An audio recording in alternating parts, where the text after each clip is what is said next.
Okay, I will declare a quorum and call the City of Groton Mayor and Council meeting for Monday, February 3rd, 2020 to order. Clerk Patrick, please call the roll. Present is Mayor Keith Hedrick, Deputy Mayor Jamal Beckford, Councilors Lisa McKay, Reginald Stanford, Minerva Ortiz, Rashad Carter, Finance Director Ron Uhas, Clerk Deborah Patrick, excused as Councilor Guinevere Depot. Okay, please stand and salute the flag. I pledge allegiance to the flag of the United States of America and to the republic for which it stands, one nation, under God, indivisible, with liberty and justice for all.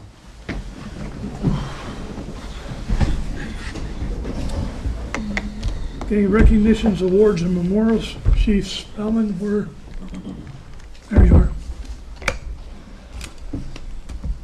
You'll have to turn your microphone on, please. And if you can get it to stay closer to you, that would be helpful. I apologize for the feedback to those at home. Thank you very much for a point of privilege to address the council tonight. I'm compelled tonight to both commend and defend my agency. Wesley, Rhode Island had its second homicide in 2 months 2 weekends ago. In the most recent homicide, Louis Ignatius, age 31 of Norwich, is accused of shooting and killing his cousin Vincent Sebastian in cold blood. This murder happened on January 25th, 2020, and led to a regional manhunt for the accused Ignatius. With numerous agencies seeking him, he was believed to be in hiding in the Mashantucket Pequot Tribal Reservation. On February 1st, 2020, during our day shift, our agency developed information he may be hiding with friends in Branford Manor. From investigation to his apprehension, our agency took several afternoon to late afternoon hours to safely place this accused murderer into custody. I remind all that Ignatius was a wanted extraditable fugitive, on the run seeking to avoid capture, a convicted felon with previous arrests for home invasion and robbery charges. He was believed to be armed and dangerous. He was to be approached with extreme caution, and he was a clear danger to the public.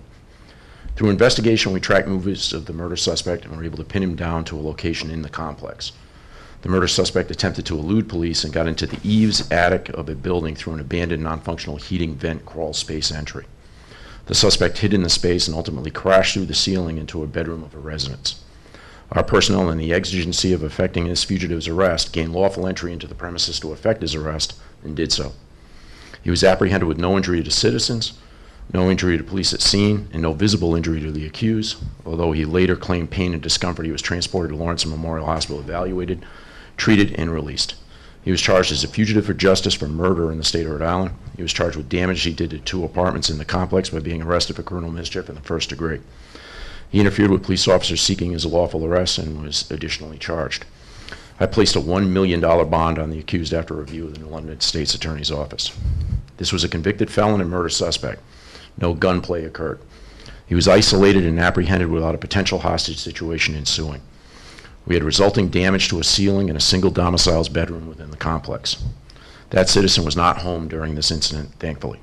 Given the scenario of her being home and the murder suspect instead being armed, and a possible hostage situation resulting with a child involved, this outcome was favorable, obviously, to all involved. Groton City Police Department business cards were left for her to notify our agency to assist her. Branford Manor Management had personnel on site within 24 hours on a Sunday to begin to effect repair to a ceiling damage to this one bedroom. The captain, duty sergeant, and the chief responded to the domicile to ensure repair was underway by noontime in the next day, which was Super Bowl Sunday, and ensure the cleanup and repair of this bedroom ceiling had been commenced.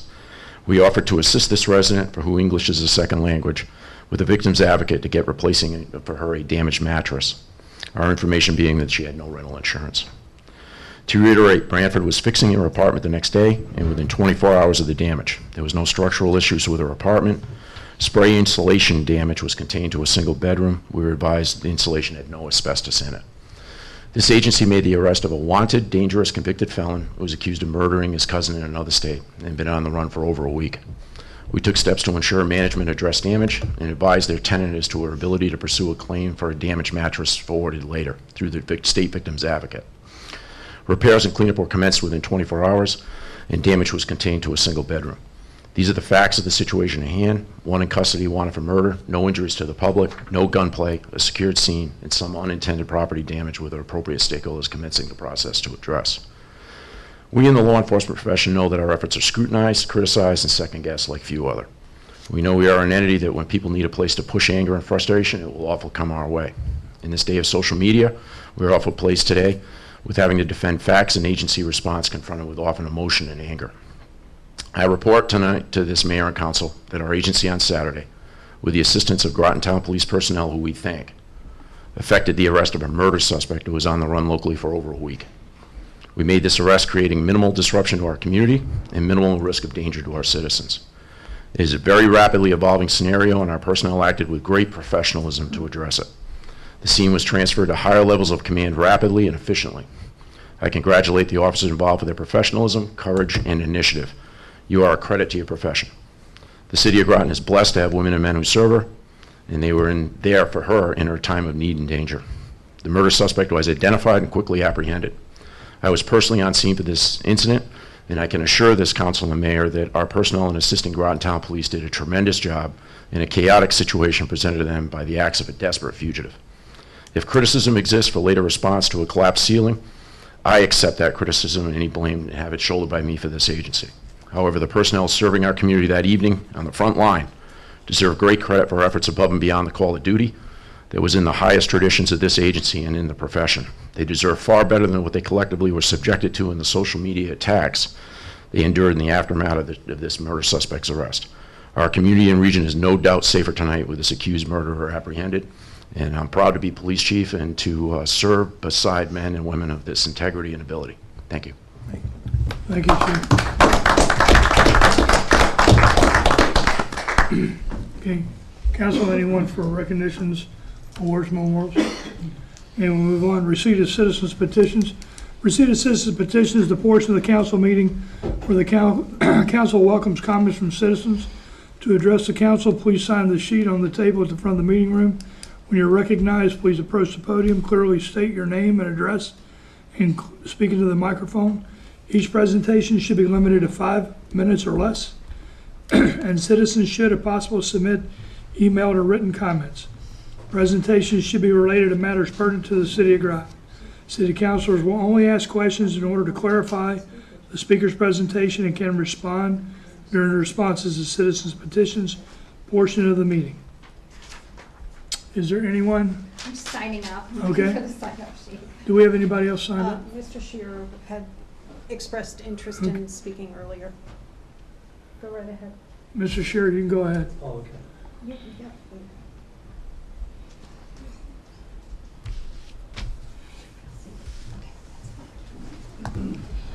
Good evening. My name's Alan Shearer, and I reside at 333 Tyler Avenue in Groton. I'd like to thank Mr. Mayor and the City Council members for allowing me to speak this evening. I was happy to see that the council lifted its restrictions on allowing dogs onto Eastern Point Beach during the off-season. I'm hoping that the council will amend and do the same in allowing bicycles at the beach during the off-season as well. We have a beautiful coastline in Groton, and riding one's bicycle around the beach parking lot and enjoying the activity on the mouth of the Thames River should be allowed for all to enjoy. Other areas in our community and surrounding areas allowed bike riding. Avery Point, Ocean Beach, Waterford Beach, Harkness, Rocky Neck, to name a few, and Eastern Point Beach should be no exception. Prior to and during Beach and Parks Director Bill Sanford's reign of 30 years, bicycles had been allowed at the beach with no problems. Washington Park allows the use of bicycles year-round, where one has to navigate through heavily congested parking areas to get to the ball fields and basketball courts. During the summer months, the park is heavily populated with cars and people, and where alcohol is consumed by the ball fields parking lots. In the past, I have gone to numerous parks and recreation meetings and brought my concerns to light, but to no avail. Often my concerns were not well received. For example, why would you want to ride your bike in a parking lot? Another stated, bikes haven't been allowed, I believe, for about 10 years. Why change it now? Another committee member mentioned that cars are bigger now. With all due respect, I do not understand the difference between the cars at Washington Park versus the cars at Eastern Point Beach. The same committee member mentioned there were about 6 near misses during the summer months about 6 years ago. Being aware of the safety concern for all of our fellow citizens, one would believe that the chances are higher that someone may be injured walking to and from their cars during the busy summer season than during the off-season when the beach parking lot is almost void of vehicles and people. I made other concerns known, and one committee member mentioned everyone is supposed to know what the rules and regulations are upon entering the beach. I told this person the rules aren't posted year-round. This is what I have been up against with the beach committee. I believe there are numerous inconsistencies at the beach regarding, quote, liability issues and how they are enforced or not enforced. For example, people are allowed on the rocks year-round behind the Tyler House, even though signs state keep off the rocks at all times. Another example, at the gatehouse, there are often between 1 to 3 attendant cars that are parked illegally on the yellow lines. If liability is an issue, just because something is posted or not posted, one can still be found liable and does not absolve the city from accountability. That's why we have a court of law to decide who is at fault, and I believe that the city has a blanket liability clause that encompasses Washington Park and Eastern Point Beach. Recently, surveillance cameras have been installed at the beach, which would help with liability issues if any may arise. The parking lot is also very well illuminated. In 2018, a mandated helmet law was passed in Connecticut for bicyclists, which states that children under the age of 16 must wear a helmet when riding a bicycle. Eastern Point Beach rules and regulations state in Outline A that all rules apply year-round, 24/7, which in some instances are very extreme measures. It also states that all rules and regulations are subject to change at any time during the season. You have 1 minute. This can be easily remedied to change the wording to allow the use of bicycles at the beach during the off-season. I'm hoping that the council will reconsider and amend the use of bicycles during the off-season at the beach. Thank you for your time and consideration. Thank you. Okay, is there anybody else besides Senator Summers? Senator? Good evening. As a citizen at 67 Ramsdale Street, I wanted to come to commend your police department for an amazing job that they did this past weekend. And I'm also bringing those wishes from my entire neighborhood.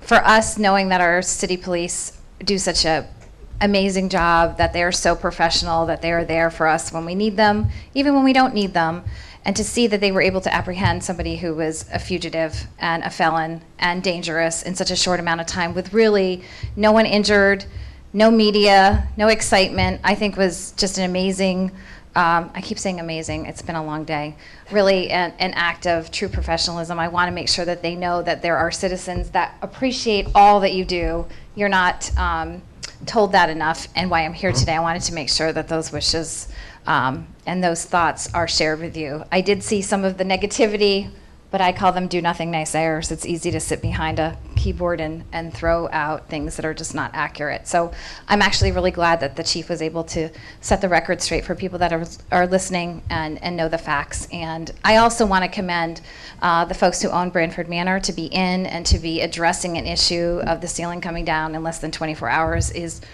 beyond what you would expect even from a personal contact who happens to be your landlord. So I just want to say, job well done. Thank you.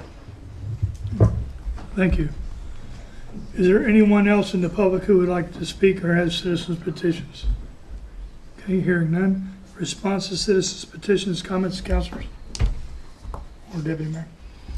I have questions about what Mr. Scheer had brought up myself. You want a clarifying question? Is that No, not to him specifically. to us? But yeah. Okay. I just wasn't sure if this had been brought up to the Oh, very yes. recently. Well, you weren't here. This was referred back to Beach Parks Mm-hmm.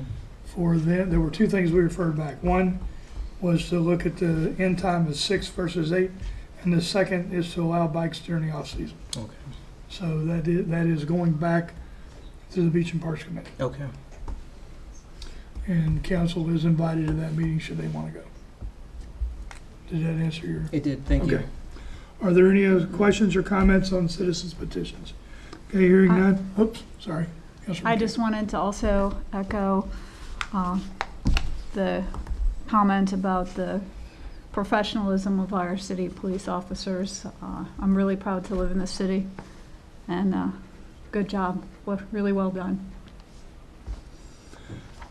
I agree. It is amazing what these men and women are able to do, the professionalism in which they do it. And they work every single day. And they work in environments that many people would not even consider getting involved in. And they do it with a smile on their face, and they do it right every day. And they are in a zero defect environment. Right? This could have very easily went sideways, and we could be talking about a whole different issue, but we're not. And I do agree with the chief and Senator Summers that sometimes the comments on Facebook, people get carried away, and they do tend to be negative. And sometimes people just drone on, and they really don't know the facts, but they don't have a problem with their opinions. They are protected by First Amendment, but you just have to just shrug it off the best that you possibly can. And our police force does that. So, all right, approval of minutes. I need a motion to approve the January 21st, 2020 mayor and council meeting minutes. I so move. Second. I have a motion and a second. Any discussion, additions, deletions? Hearing none, all in favor say aye. Aye. Opposed, abstention, motion carries. And I need a motion for the January 27th Committee of the Whole meeting minutes. I so move. Second. Motion is second. Any additions, deletions, changes? Hearing none, all in favor say aye. Aye. Opposed, abstention, motion carries. Okay, communications and reports. We'll bring up Senator Summers first. If we'll need to get the microphone, and Ron will put her. Do you want me to sit right here? Where do you want me to sit? Or stand? Deb, is that what we? Okay.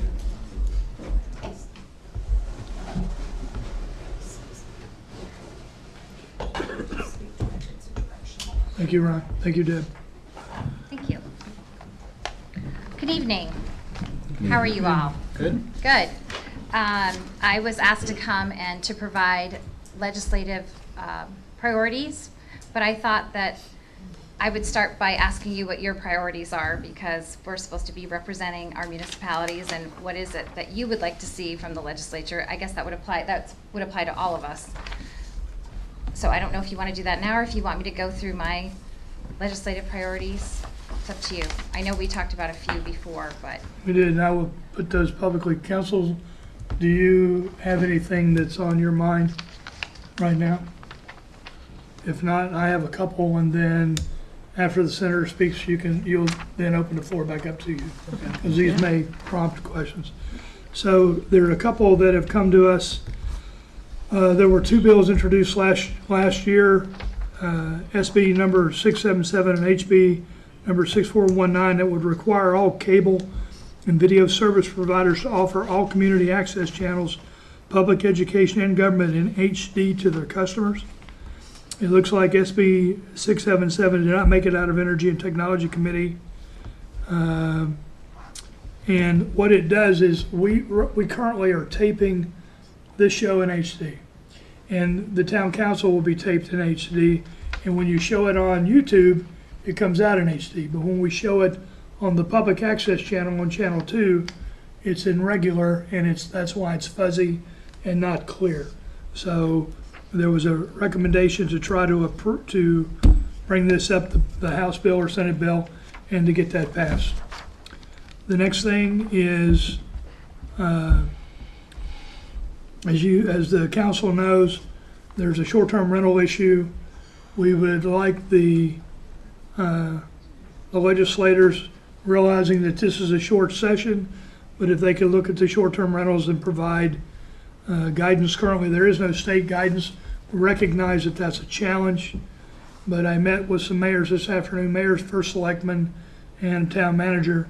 And while we recognize it's an issue, it would be good if the state could provide some guidance to the municipalities so that we can then decide which direction to go on ordinances and things like that.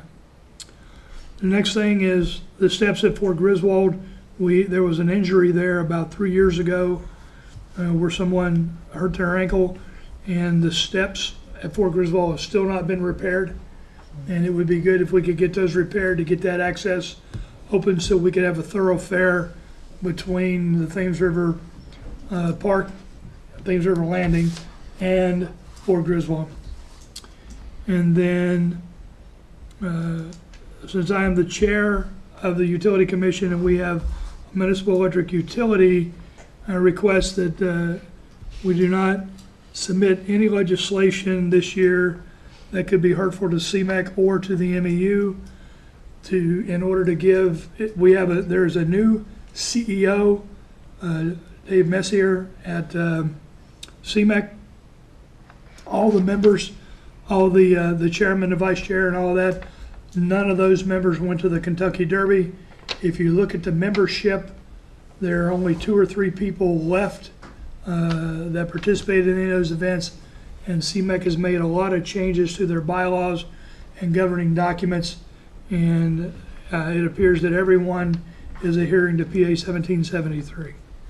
And then the last thing is the bottle bill. We ask that you support the bottle bill because the bottle bill will help get some of the bottles out of the waste stream, and we also request that you look at adding wine bottles and also the nipper bottles. Now, we recognize the nips are a problem, but they're also the thing that just trash the sides of the road when we go do pickups.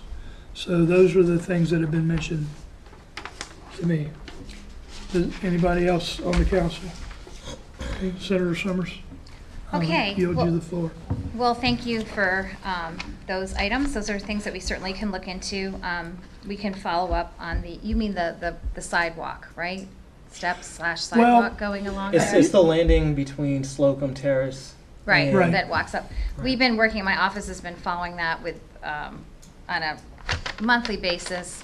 I can find out the latest. Last time we checked, it was out for RFP. There was money set aside for it, so we can find out exactly what's going on and get back to you. But we certainly can, we can try to put in a bill to make sure that it's, fully funded. But I found the best way, that bill will just die. So the best way is just to work with the agency to get it done. Well, if we can just get it done, I mean, it impacts people coming up and down the hill, but we also have that, and then we had a grass mowing issue that you're aware Yep. from last year. Hopefully that doesn't happen this year, but if it does, then we will be reaching out once again. Right, the DEP is well aware of their forgetfulness on that one Okay. piece of land there. So, for legislative priorities, I can go through what I think you'll see in the legislature. These would not necessarily be my priorities, but what we're being told will be heard, and then we can go through what my priorities are quickly. So we will most likely have a vote on tolls at some time. We're told it will be maybe February 10th, but that date keeps changing, so we'll see if that happens. We will be definitely having a bill on vaccines, on removing the religious exemption. That comes with a lot of controversy on both sides. I'm working on a daily basis to get the data center bill called. We've been working with the governor's office, and that should be coming out of finance. So that looks like it is on its way. That's a bill that may be fast-tracked, like the tolls for an e-cert bill. Excuse me. Yes, sir. Could you just expand on that one? What does that mean? There is a data center bill in the legislature that many of us have been working on for quite some time to bring hyperscale data centers to Connecticut. And there are certain areas of the state that would be a prime location to locate a hyperscale data center, Groton being one of them. The mayor has been involved in some of the conversations, and I can share with you the language of the bill as soon as it is actually refined. We've been working with DECD and the governor's office, and DEP is now on board, and it would be beneficial for the city because it would be great business for Groton Utilities, and also there was also for the town, because the town would be an area where they could look to locate some of the hyperscale data centers. So I'm happy to talk to you in detail about that. Sure, thank you. We have to get the bill passed through the legislation before we can go further. And the reason that has not been discussed here is because the Utility Commission and me, we were sworn to secrecy to not discuss the issue, and so we've adhered to that. That it is an opportunity for the Utility Commission to expand, not expand territory, but to expand power distribution. So that's, and as a part of that, the owners of the data center would help provide money for upgrading of infrastructure, which is good for the utility. The bill will be broad. The bill has been tweaked to be beyond just hyperscale data centers. There's talk about data centers in opportunity zones, so it's a more broad. It will not be specific to an area, but right now, based on the requirements of what you need to bring a hyperscale data center to a place, Groton is one of the areas that would be prime for it. So it's an opportunity. We just have to get the bill passed. So we can go through some of the other things here. These are not in any particular order. I do have a bill in to help provide some relief for our Board of Ed, which has to do with special education costs and MBR, and being able to, if you have a high special needs student in your system and they move to another town, normally that's part of your MBR. You would be able to deduct that from your MBR, and also the money would follow the child to the new town. So that's got a lot of support. We'll see if it passes or not, or gets called, but it's a way to help municipalities with special education costs, which are extraordinary, as you know. As I said, the vaccine bill is something to remove the religious exemption. We have not seen exactly what certain folks want as far as what the mandated vaccines would be. And so that's a work in process. That hearing is set for February 19th, and that should be a very long hearing. The other bill that I'm interested in is we have, right now, many of our pharmaceutical companies are providing very large rebates for prescription drugs that never get to the end user. What happens is the rebate is collected by the pharmacy, or it's sent back to the insurance company in a effort to keep your insurance rates low. But as you can imagine, insurance rates have never really decreased. So what we want to do is, if your prescription costs $100 and there's a $50 rebate, we would like the price that you pay for your copay to be based on the wholesale price minus any discount and rebate, so that the end user, when you go to purchase it, you're the one who's getting the benefit, which is what it's intended for. And I think you will really see a significant drop in some of the prescription drugs that are really expensive. So it's a consumer bill. Also, I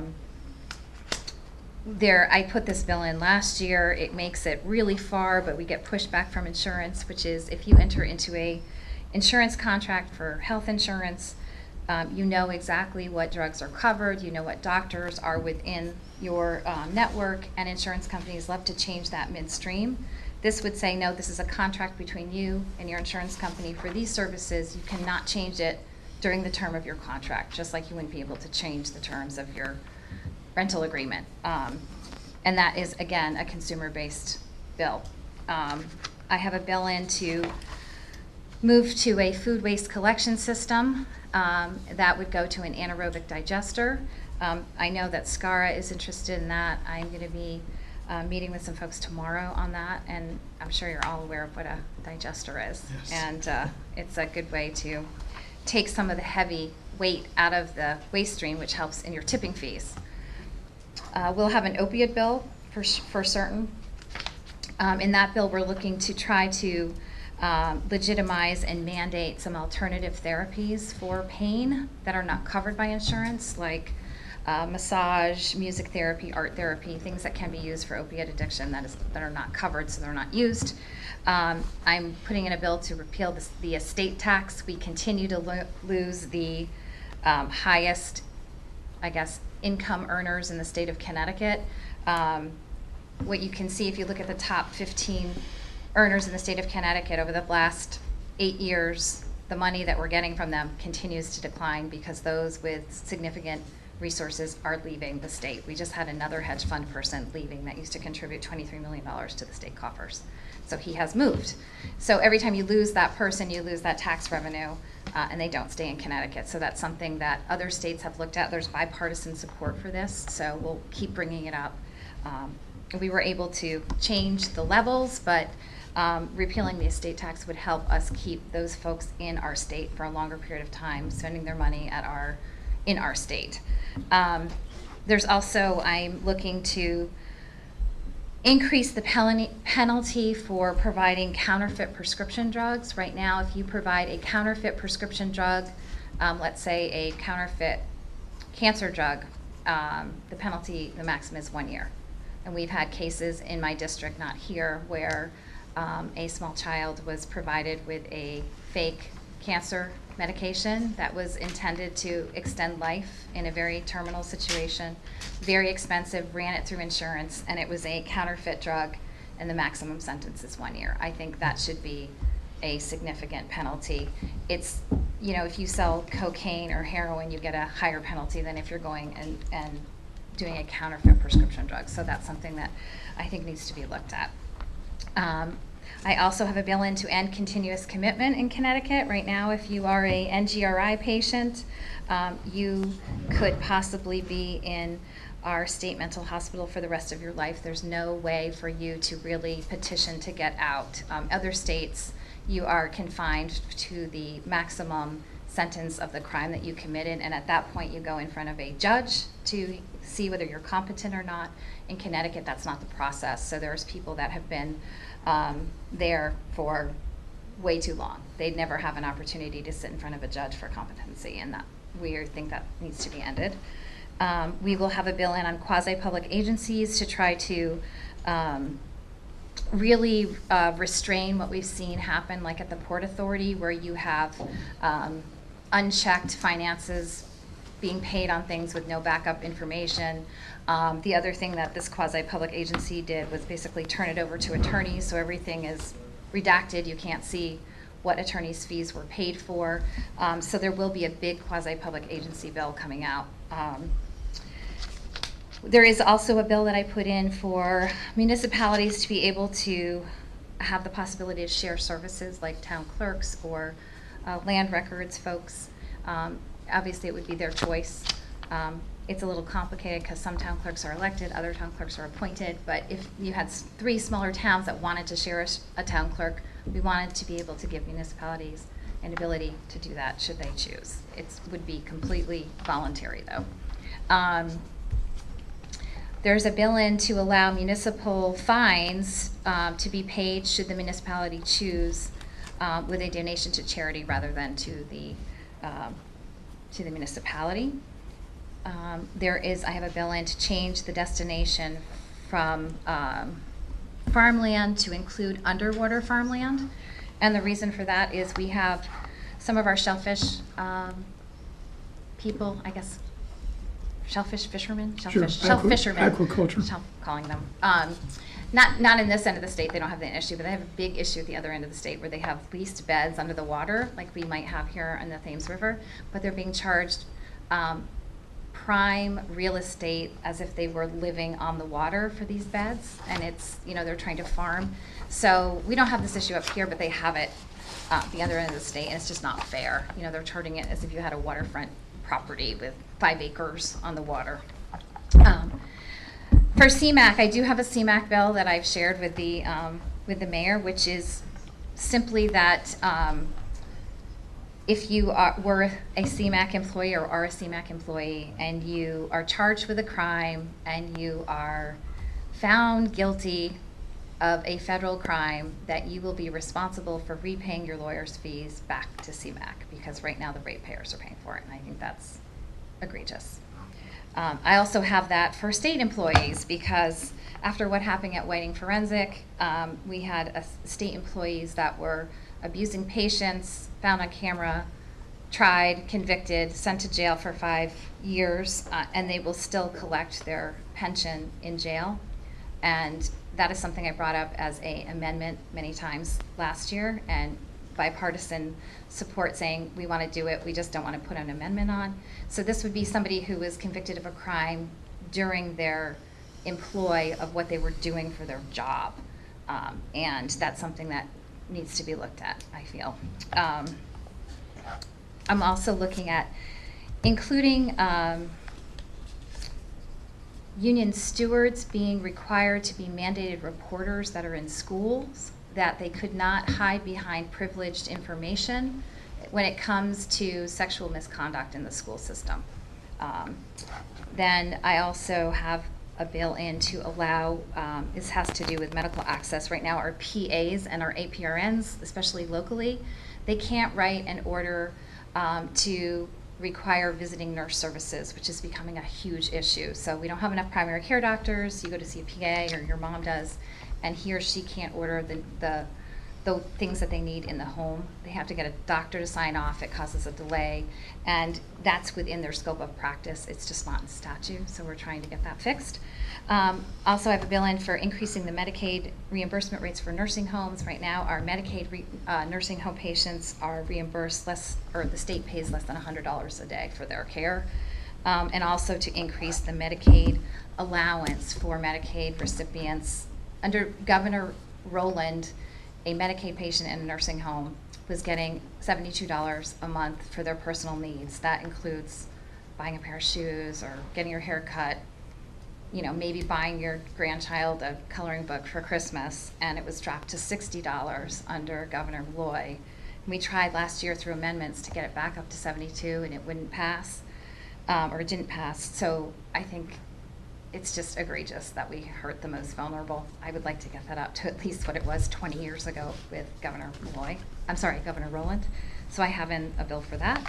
There's also a bill in to direct the DEP to go and to look for federal funding and disaster relief for the gypsy moth devastation that we've had. I don't know whether we've been really hit with it here, but up north it's awful. It's just devastated trees and acres of land, so it's become a very unsafe environment for many, and right now the responsibility is on the municipality to remove all these dead trees, and it's exorbitantly expensive. We also have a bill in to waive the fee for parks for veterans. We're supposed to waive the cost to go into our parks for disabled veterans, but yet they're still paying the new fee on their license, so they are paying to go to the park, and many of them have asked, I'm a disabled veteran, I'm not supposed to pay to go to the park, so can I get this fee waived? I do have a NIP bill in. NIPs are the #1 polluter, and I would support looking at a bottle bill. The bottle bill was almost there last year, and it fell apart because, as you can imagine, there's lobbyists from every angle. There's the package stores don't want the grocery stores to be able to sell wine and beer. If the grocery stores were able to sell wine and beer, they were going to take the wine bottles back. Glass is a big issue in our waste stream. There is a special machine that will take NIPs back, but now the liquor industry has said they've started a new program called Nip It in the Bin, which I haven't seen yet, to try to, I think, avert anybody trying to put a deposit or a mandatory collection of NIPs. But I did do some research, and if you go into a package store, my poor husband, I'm like, we gotta stop at this package store and see what this costs. And there's you can buy a sleeve of NIPs, and it's more alcohol than a fifth, but it's cheaper. But there's 10 bottles. So the pricing is such that if you are somebody who's drinking a lot or whatever, that you're going to buy the NIPs because it's cheaper, and you're going to have 10 bottles versus 1 bottle. So something has to be done. I hear it from municipalities. I'm glad the municipalities are on board, because without your help, we'll never get this passed. But we really need to do something. When I did a cleanup for Bluff Point, what you're cleaning up was all nips and one cell phone. I mean, it's just nips everywhere. So that's something that is a big issue. And I'm also looking to expand. Last year, out of public health, we had a PTSD bill for police, and it ended up getting more folks in there. But we need to look at volunteer EMT providers, and also victims advocates. They are really subjected to things that we can't even imagine. So those are just a few. I mean, I could go on and on, but those are a few that are very important to me in this legislative session. I know it's a short session. A lot of these bills have a lot of support, so we're hopeful that we can try to move them along. Questions? Councilors, It's a lot. questions, comments? Concerning, I'm Go sorry, ahead. concerning special needs in schools, be able to do something with that. I mean, you have a special need child right now in district, and they come from another school, and the other school was giving them therapy, OT, PT in school. They come to our area, and everything stops. Everything that they were getting at the other school outside Groton, once they come into the system here, everything stops. We don't do a lot. We don't do what as much as we should to protect the kids with special needs in schools in this area. So do you have a specific case in that, or are you saying just in general?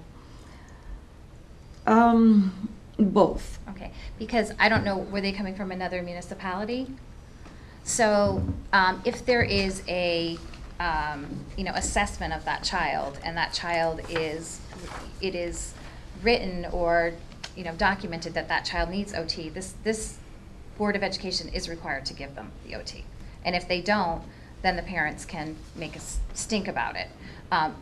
What we have more often is a child with very, very high special needs that the local municipality, sometimes the cost can be close to $300,000 for certain kids. They don't want to have to pay to outplace the child someplace else.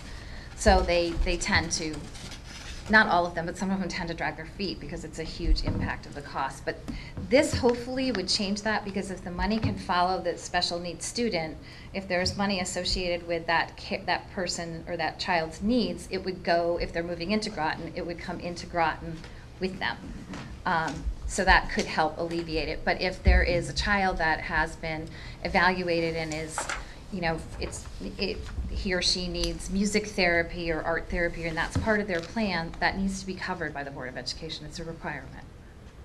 So if you're having problems with a specific case, I certainly would talk to the superintendent of the school.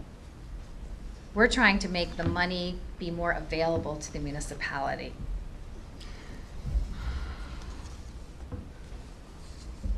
I don't feel like I answered your question. No, I'm just thinking of something and I cannot put it, I can't explain, I guess, specifically.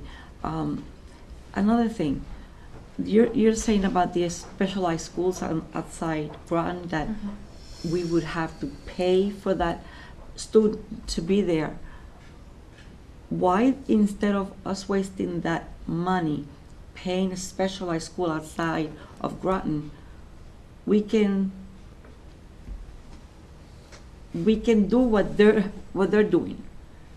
That's true in some cases, but for example, I have a student who is, he's blind, he is deaf, he also has behavioral issues. He is not somebody that can be managed within the school system or taught. He has to go outside for special needs in a very specific school that can, he actually lives there, that can take care of him. So, but we can talk offline. I can leave you my number and you can give me your thoughts, and I can, get back to you on, what you're Appreciate it. thinking more specifically. Yes, sir, sorry. That's just one more question. So you had a comment about counterfeit prescriptions, and you gave an example of one in the area. Is that a big problem? It's a huge problem. Really? It will be, you know what, it'll be a huge problem because there are bills that, and I can give you all the data that I have, which is a lot. There were bills in the last session allowing even though it wasn't federally legal at the time, allowing the importation of drugs from Canada. The issue with drugs from Canada is that if you buy something from Canada, that doesn't mean it was made in Canada. It doesn't mean it was made in the United States. It could be made in someplace else. And the issue is there's no quality check when that drug comes into the United States. And what happens repeatedly is elderly people will go on because they have a lot of prescriptions and they're like, oh, I'm buying this from a Canadian pharmacy, and it comes in, it has a Canadian flag stamped on it. And these counterfeiters are amazing. They have holograms, they have lot numbers that are all accurate. And I've been through the test, and this used to be my business. And one person said to me, look at this Lipitor, what's wrong with the bottle? So I looked at it and I couldn't find anything wrong with it. I said nothing, except that Lipitor is not sold in a bottle in the United States. It's sold in a pill pack. So there's these little nuances that you would never know unless you're in that industry. So people are getting fake drugs all the time. It's a huge issue. You're not supposed to be able to buy a pill press in the United States, but you can get them. You can buy them in pieces. But the only way that we find them sometimes is when somebody dies or they get sick or the medication isn't working, because we're not trained to know that this is not exactly. One of them, actually, they spelled the drug company wrong, so it was a dead giveaway. But you probably wouldn't even notice that because it was so small. So it's becoming increasingly a big issue that nobody's talking about it. So I'm very hesitant on the importation of drugs from other countries until we have the quality checks in place. I think it puts our patients and our citizens at risk. And one of the things that we can do, right now, it's like a slap on the hand. Okay, I made all this fake whatever. The maximum I'm going to get is a year. So if you made those laws more stringent, that if you are caught selling and making a counterfeit prescription drug, it's going to be a significant sentence for you, or significant. I think that's really important, especially if we're going to allow the importation of drugs from other countries. Some of them. And obviously the FBI traces them, but some of the drugs, they travel all over the world to get a stamp that it was in England or it was here, just so when it comes in to you that you mail order for it or you order for it, it looks like it's a drug coming in from the UK or Canada. So it's a big problem. Thank you. Anyone? A quick question. Councilor Carter? You had mentioned about ordinances, local ordinance, I believe, and the option to pay instead of paying the town or city, but to do donation. Like do you know what the motivation behind that is? Yeah, there has been a bunch of nonprofits that have come to me, and they've come to other people too. I don't know if everyone's had this conversation, and they've looked at what other states have done. And for example, if there's not really probably that many municipal fines that you give, but let's say you gave somebody a fine for bringing your dog to the beach when it's not off season, instead of making them pay, I don't know, whatever the charge is, $25, Yeah. I'm making this up, to the city could choose at that point to say, you know what, okay, you can make a donation to your Parks and Rec fund if you had a nonprofit, or this animal shelter or whatever. You would have that ability to make that decision. You don't have to, it would just be your choice. So when you get low on money, you just start writing a lot of fines. And say, I'm just kidding, I'm kidding. They do that when you speed. They do. Yeah.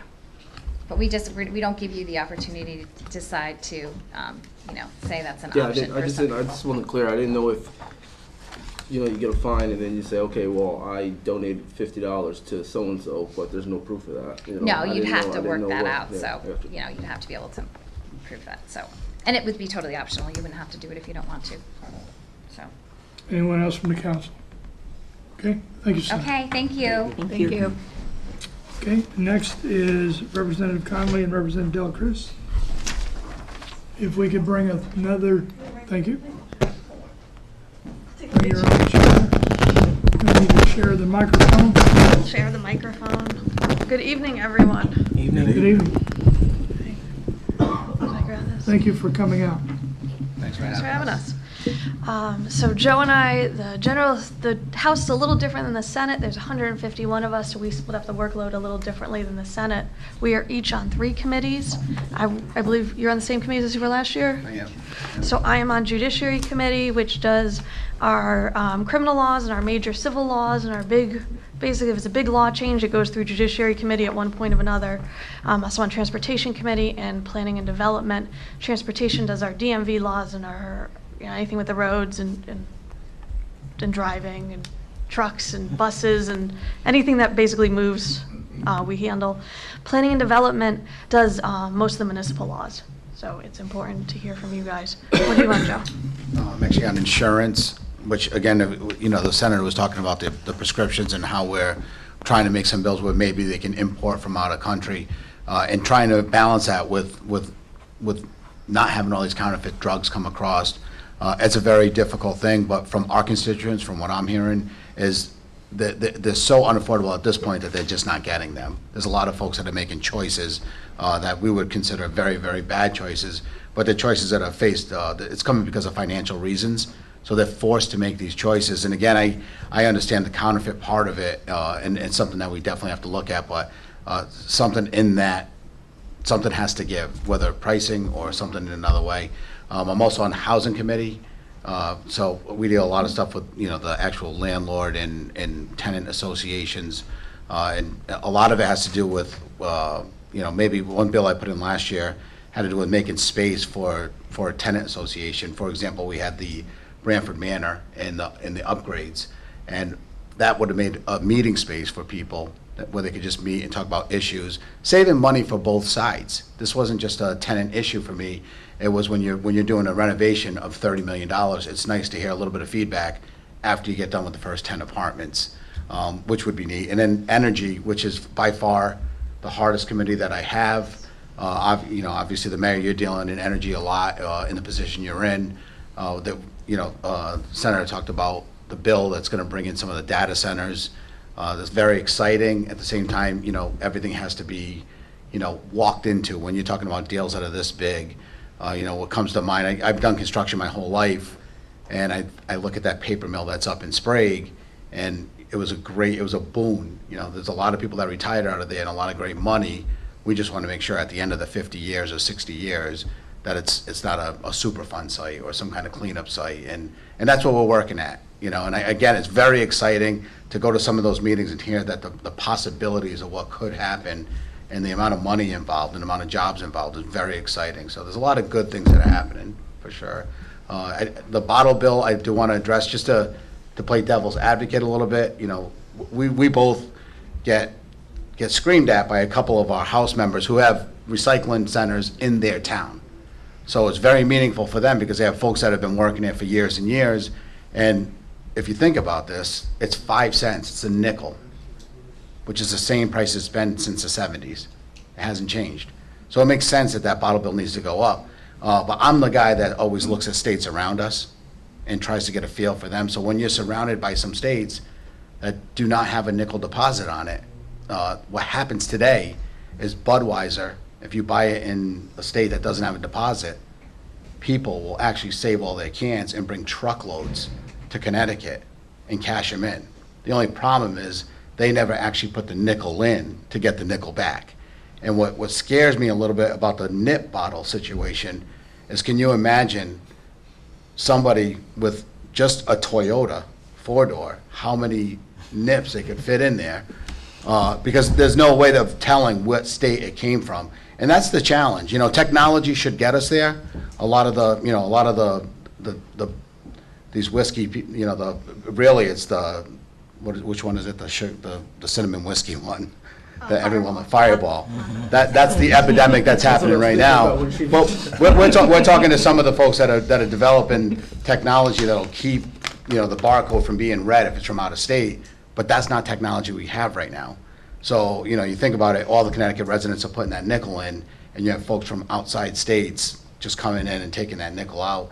We have some border grocery stores that are saying, they hate being involved in that. Big Y, for example, when the lobbyists come to us, they say they would rather not accept cans. They've even gone to the point where they've taken real estate out of their, their business model is we need to make so much money per square foot. And they've carved out this section that has nothing to do with the grocery store and separates the bottles because it's very dirty, it's expensive to run. They've had situations with some border stores that have taken in 2.5 times the amount of cans that they're selling. So what scares me about the bottle bills is incentivizing people by making it 10 cents next year. So if you're in Rhode Island and you pay 0 and you buy a 30 pack, before you could bring it back to Connecticut for $1.50 that you didn't pay. If we make it 10 cents, you could bring it back for $3. It's real money at that point. It's real money for a lot. The $1.50 is real money, but $3 is real money. So you just gotta, again, and we get hit on all the time. So there's lobbyists on both sides, and I'm hearing that argument from, say, the guys that are distributors in the grocery stores. And then the other argument is from the folks that have those redemption centers in town that, let's face it, they're not gonna be in business anymore. And we have to balance that, and how that works is gonna be, I think it's gonna be in the middle somewhere. But we're hoping technology catches up to the people that are bringing stuff. To me, I think that has to be kind of solved before we move forward with it. Scan your ID. You don't gotta connect ID. Yeah? So what else are we working on? I've been working on a few bills. In Judiciary Committee, you can guess with all the major criminal and civil bills, we have a big workflow, which means that luckily a few of us get our special projects and get to write some bills. So over off session, I've written a bill for Labor Committee on the EMS to cover EMS in the post-traumatic stress disorder and a few other emergency responders. We're told that is going to get a public hearing. Hopeful that we will continue to have bipartisan support and move that bill forward so that our first responders can get the mental health care that they may need. I appreciated that I got to make the last fixes on the bill last year and bring that bill through the House, and that most of my members of the House did support that bill, and we had some benefits for our firefighters and our police officers, including in the city. I've been working on, with planning and development, a few bills, and it's very important when we hear planning and development, it's a quick committee. We meet a few times a year, and it's some really important municipal bills, but often we hear from CCM about the municipalities in a whole.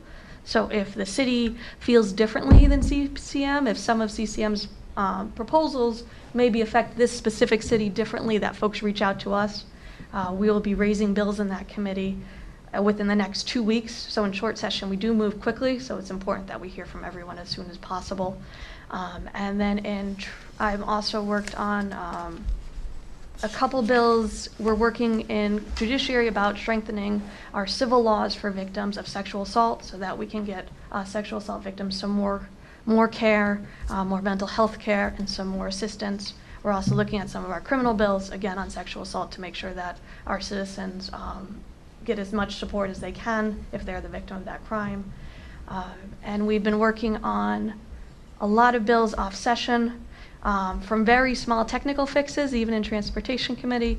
We found out that one of our constituents in the town of Groton was having a hard time with a state vehicle that was equipped with lights and sirens, and apparently fell between a loophole as a cost-saving matter. Departments merge. Not all the laws have caught up. So we want to make sure that we dot all our I's and cross our T's, especially if emergency responders who are not police officers, we want to make sure everyone has the equipment that they need for their job. So that's going through. That's a transportation bill that we're working on. I put in a bunch of bills already that are going through. A lot of these are actually ideas by constituents. So if folks are watching at home and you have ideas, please reach out. I do support the bottle bill, and I respect Joe that some of his thoughts are a little different, but we do have businesses reaching out to us, I'd say pro and against the bottle bill, so we're listening to everyone on some of these issues that are a little more complex, so we try to find a middle place that reaches most people. We have nail technicians are looking to get licensed, so we did get that bill passed the House last year to allow nail technicians to get licensed. It didn't make it through the Senate, so we're going to work on that again. We're working on bills, medical amnesty. So if youth needs to call 911 for a medical emergency due to drinking, that they don't get criminal charges attached to that, so that everyone gets the proper medical help they need. That was already passed with some drug needs as well, so we want to expand. So some of us want to expand it, some people don't, so we're going to discuss it. And then we have, I believe we'll be doing a variety of different bills amongst our committees. Oh, yeah, I got a couple other ones too. Actually, Chris and I are probably going to work on this one together, but it's, this was another one that was constituent-driven. There's a young lady that came to me a couple years ago about an allergy bill. And basically, restaurants in New York, Massachusetts, and about 5 other states are required to have one person, that's it. And again, every time we say required or mandated, we think of cost for the restaurant, for the municipality. In this case, there's been some studies that the folks that do get the training end up increasing business. And all it means is if I walk into your restaurant, that there's somebody on site that can answer a question when I ask, are you cooking this with peanut oil or vegetable oil? That's very, very important to folks that have allergies.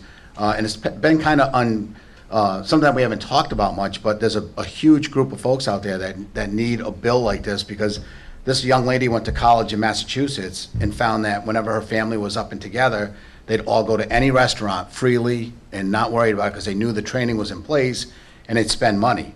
And when she comes home back down here to Groton, they stay home. Unless they really know the restaurant owner or know that they know their business, they stay home, which means that there's dollars that we're leaving off the table, in a way to speak. So those are some of the bills that we're working. I think I only put in about 5 or 6 bills, but I'm signing on to a bunch of different bills. There's going to be 5,000 bills that go in 3 months.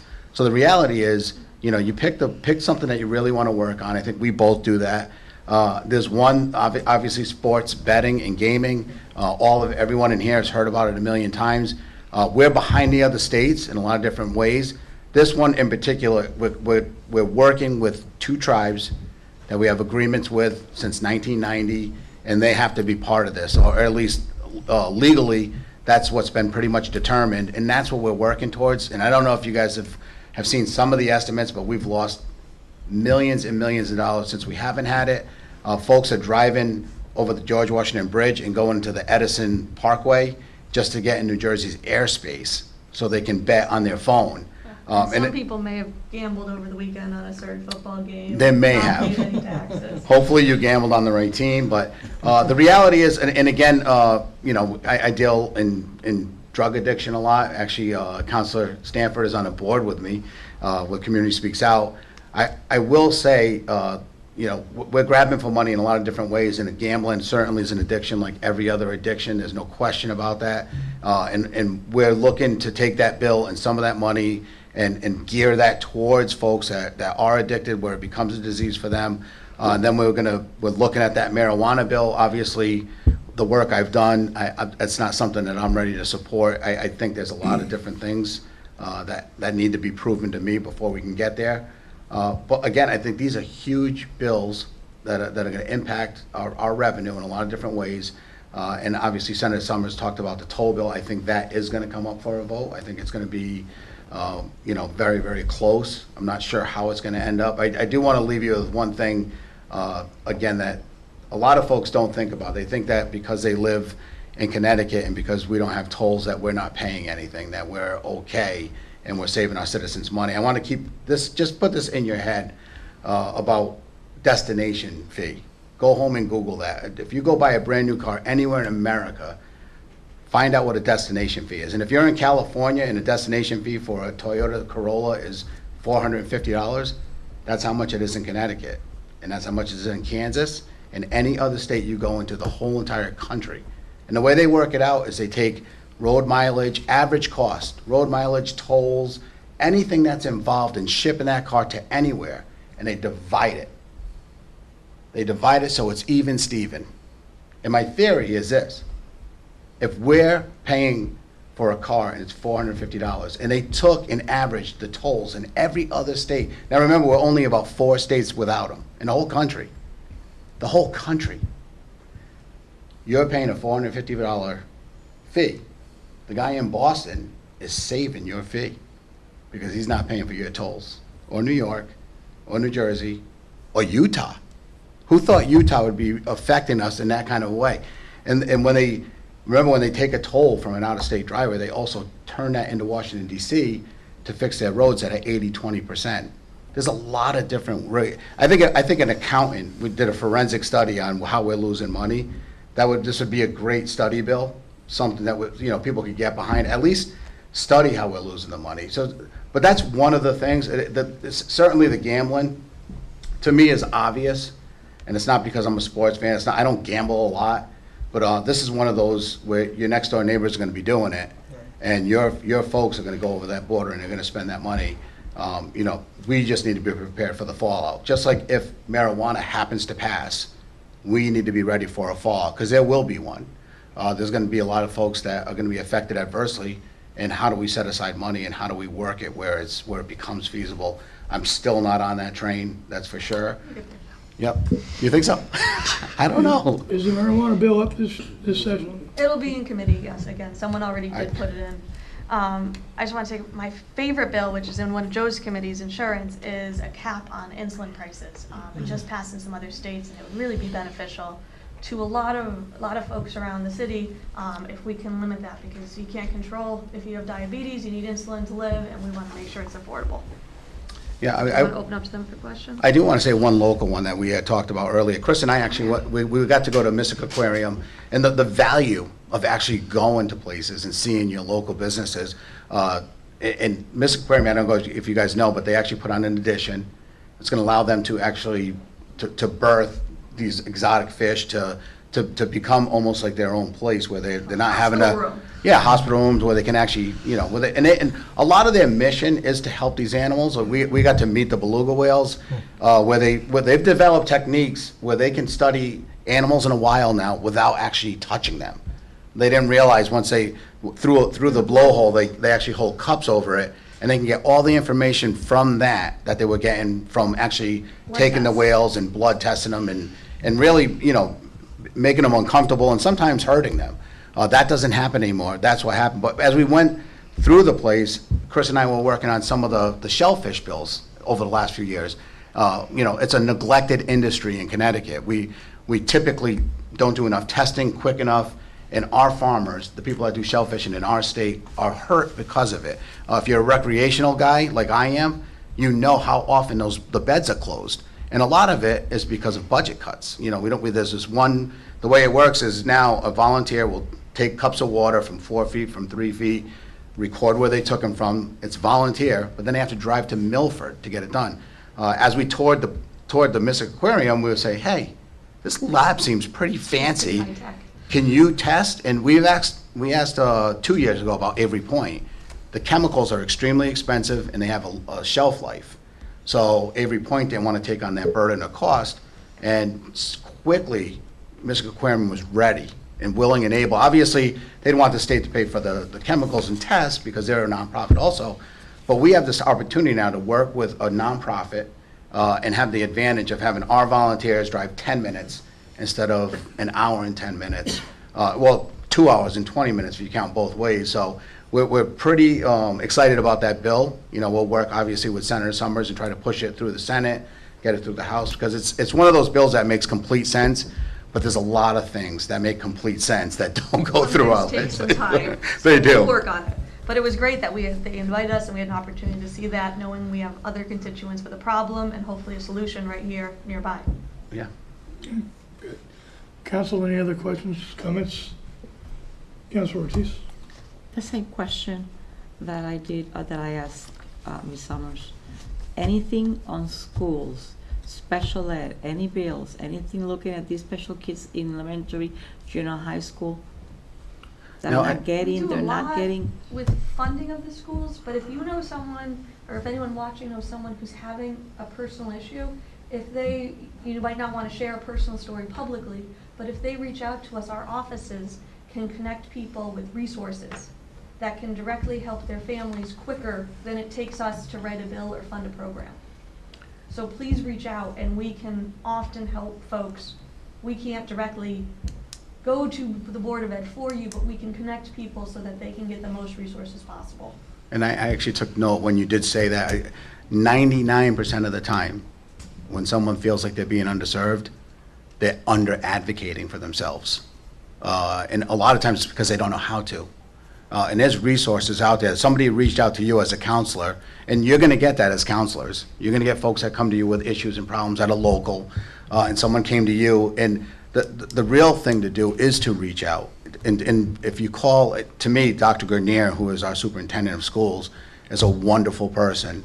And again, without having to bring someone's story public, or just call the right folks at the school. And if you feel like you're being underserved, to me, start low. I always say that. Start with the teacher first, and then work your way. And if you feel like if you're being underserved and something can be done better, Dr. Grenier, to me, is above and beyond most folks that I've dealt with since I've been involved with government. He's a very understanding person. And I can tell you the state, from our perspective, we fund it exactly the way it's mandated for us to fund it. So sometimes it's just about advocating. I mentioned Reggie again because we're on the board together, and a lot of folks you see that are in addiction, some folks get great help, and some people get no help. And it's because of the way they were advocated for, or they advocate for themselves. And sometimes a simple advocation is reaching out to a group that knows how to do something or knows how to get the help. And that's a lot. That would be my advice. And then if it gets egregious and it really someone's not doing their job, then you definitely go up that chain and work on it, because the money's there and then the funding's there, and it's just a matter of getting it done. Ms. Sacchi, I will be reaching out. Reach out to us. Absolutely. Often reach out to us. If folks are reaching out to us, our staffer, we've had I'm Cody down for for over a Chinese. year. And our staffer Cody got promoted, and we're very excited for him that he got a job promotion. But we miss them. But we're gonna miss him. We are gonna get a new person assigned to us tomorrow. So if folks have been trying to reach out and get lost in the transition, we apologize ahead of time. Please reach out to us directly if you feel like you reached out prior and you had something that you feel like you might have gotten in the transition shuffled. We don't mean to exclude anyone or ignore anyone, but sometimes staffing transitions happen at a sudden rate, as it did with our former staffer who now has a promotion. So please reach out often and early. Anyone else? One quick Councilor question. Cheese? Oh, I'm sorry. The bottles. Yeah. So if you buy in different supermarkets, right, like Walmart or Big Y, whatever, and you need the pack of water. You go get the pack of water, and then I have sometimes at home like 3 different brands, or Yep. so you have to be selecting. It's That You does- can technically return the machines, or you can go to the redemption center. Our closest one is up in Pat's Boyd's district up in Willimantic. It's far away. It's Willimantic Waste. Willimantic Waste, to take all your stuff, or you can put whatever is kept in the machines. But remember, when you're getting the 5 cents, you are getting it from that one vendor. Mm-hmm. So while I say it's best that we all return our bottles, that one vendor, sometimes, let's say if you got Bud Light from a variety of places and you went to the one small local liquor store with a truck full of Bud Light bottles, they'd have to give you all those 5 cents, regardless of where you purchased that item. So that's sometimes what the package store folks complain about is, I only got this much profit from these, and now I'm taking all these bottles. That's why we continue to work on these issues. And the store that you're buying it from is only obligated to return money on stuff that they sell. So if you bought water that said Big Y, and you're trying to put in a machine that's Stop and Shop, you could see their point of view, because they hate it already. They make no money on it, and it's just it's an extension of the service that they provide. So you have to go back to the store that you got it from. Coca-Cola and Bud Light and all those, they're cross, and that's what creates the over the state boundary law that I have a problem with. I think if we do the 10 cents, I think we're going to see our that fund deplete, because you're going to see out of state folks coming in, and I think there's a solve for it, and that's what I have to see in the bill to vote for it, and that's what we talk about up there. Talk about the details. The details, and the devil's in the details. Yeah, I just wanted to commend you for some of these bills that you're trying to push through, especially the insulin prices. I've been doing some reading, and I've saw, I think, an article where people are getting insulin that's supposed to be used for animals because it's much cheaper. So it's definitely something that I think needs to be, looked at. Oh, there's Or you have people capped. trading brands on some of the long-acting stuff, it's really expensive, and a lot of folks are on a limited income, and you don't want folks to be trading brands or dosages that aren't prescribed to them. So what we can do is put a cap on it to try to help folks get their medicines. I mean, that speaks to the general story too. Being someone that doesn't leave Groton a lot, and I know a lot of people because I've always been here, when you go to CVS and I'm in line getting my prescriptions, to hear a town employee, when I was on the council for 4 years, I was on RTM for 9 years, and to know that we're paying roughly $30,000 a person, and that was back then in 14, for folks to have insurance and feeling that they're gonna be okay, because we're making the investment in our employees, and I think you guys make those same decisions, but to have a town employee say that they can't afford them, that the prescriptions are too much, and they're gonna make choices, the system's gone wrong in a lot of different ways, and the insulin one, sticks out because a lot of folks use it, and to not have access to it is just, it's criminal, because we are a country that can provide it. But I think that's the starting point, because so many people use it. But there's a lot of drugs that people don't use a lot every day where they're not buying them. I just got a $5,000 deductible put on me. I never had one before. I'm a union sheet metal worker. I keep telling everybody I'm the canary in the cave. If you've ever heard that expression. If I'm the guy, a union sheet metal worker that doesn't have good health insurance in our country, in Connecticut, I think everyone assumes I have great insurance because I am in a union. That's not the case anymore. With a $5,000 deductible and our union telling us we can look forward to a $10,000 deductible. And the funny thing is, I'll go home because I'm speaking on TV now, and I'll have constituents call me and say, "What are you complaining about? I have a $15,000 deductible before I get any care." And that's where I am. You haven't been paying attention, and it's scary. But it's something I think we can get through, and a lot of the getting through part is going to be us putting the bills that help people, like this insulin bill. Yep. Thank you. Okay, anyone else? Okay, thank you both. Thank you. Thanks, guys. Okay, and next up is Ernie Koshmeter, the Groton Food Services Director.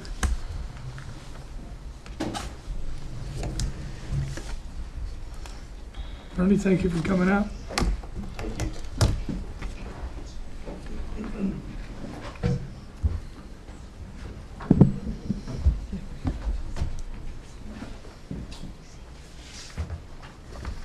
So good evening, everybody. My name is Ernie Koshmeter. I live at 377 Benham Road in Groton. Been a lifelong resident here in the city of Groton. I'm the food service director for Groton Public Schools. So I take care of all the food service for all 9 schools, run multiple child nutrition programs, such as the summer meals program is one of our big ones. We run a supper program, at before and after school snack programs, etc.